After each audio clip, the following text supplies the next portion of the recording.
Web Öğretim kanalından herkese merhabalar arkadaşlar. Biliyorsunuz ki daha önceden videolarımda YouTube algoritma hakkında birkaç bir şeye değinmiştim. Şimdi bu YouTube algoritma işine devam edeceğim.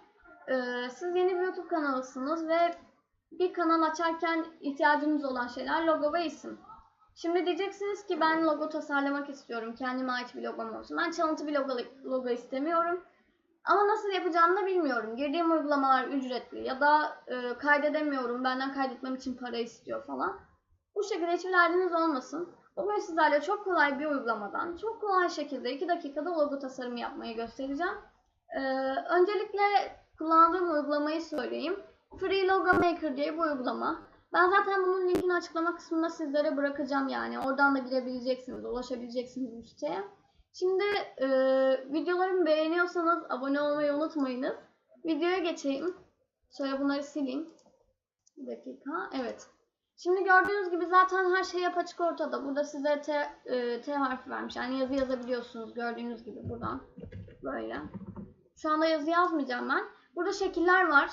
Ben logo tasarlarken genelde bir daire üzerine şekilleri koyarak logomu tasarlıyorum.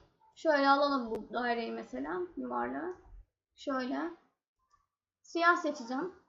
Buradan gördüğünüz gibi bir boyama kısmı var. Bir boya kovası var. Buradan arka planı falan boyayabiliyorsunuz.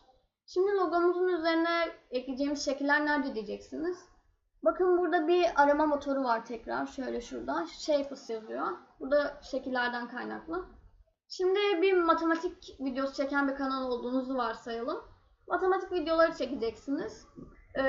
Logonuz da onunla alakalı bir şey olmalı. Ben hemen şuradan gördüğünüz gibi şu şekilleri kullanmak istiyorum. Bunlar. Kırmızı olsunlar. Siyah üzerine kırmızı daha hoş duruyor çünkü. Logo tasarlarken. Şöyle alalım şunları şuraya. Şimdi bu yeterli mi? Tabii ki de yeterli değil. Yani logo birazcık kalabalık dursun istiyorum ben. Şöyle buradan tekrar bunu da kırmızı olarak alacağım. Evet. Yüzde işareti kullanıyorum bir tane.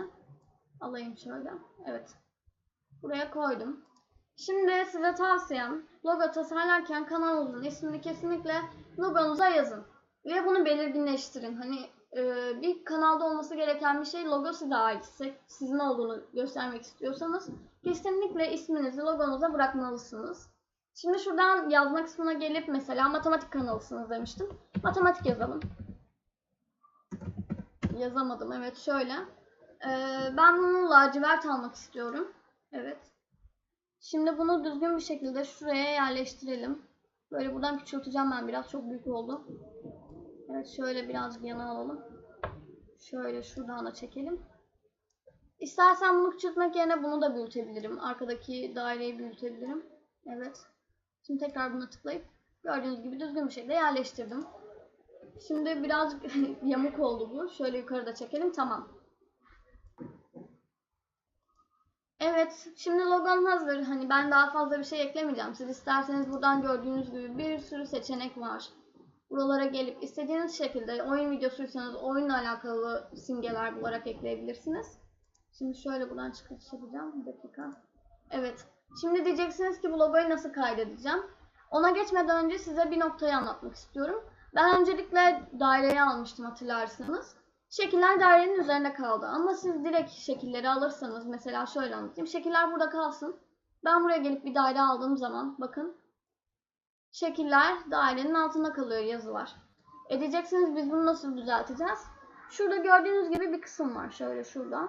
Buradan buradaki simgeleri tutup dairenin üzerine çektiğinizde şöyle üste çektiğinizde daire en altta kaldı. Bakın bütün simgelerim dairenin üstüne çıkmış olmakta şu anda. Tekrar düzelteyim şu daireyi birazcık çekeyim şöyle. Evet orantılı olsun istiyorum.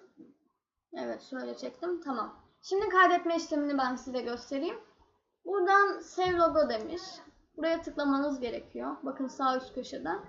Şimdi burada para görmeniz sizi korkutmasın. Bu tamamen ücretsiz bir uygulama dediğim gibi. İsterseniz para ödeyerek daha yüksek çözünürlükte, daha iyi şeylerle uygulamayı kullanabiliyorsunuz. Şimdi altta No Thanks demiş. Buraya tıklayacağız. Mavi kısım. Evet. Gördüğünüz gibi logom burada indi. Şimdi logo inerken yüksek çözünürlükte inmiyor mu yani diyeceksiniz. Kesinlikle aklınıza böyle bir şey gelmesin. Bakın ne kadar net bir şekilde indi logo. Siz bu logoyu alarak YouTube'a koyabilirsiniz. Ben bir sonraki çektiğim videoda YouTube tasarımını anlatacağım zaten. Şimdi videom buraya kadar. Eğer beğendiyseniz kanalıma abone olmayı unutmayınız.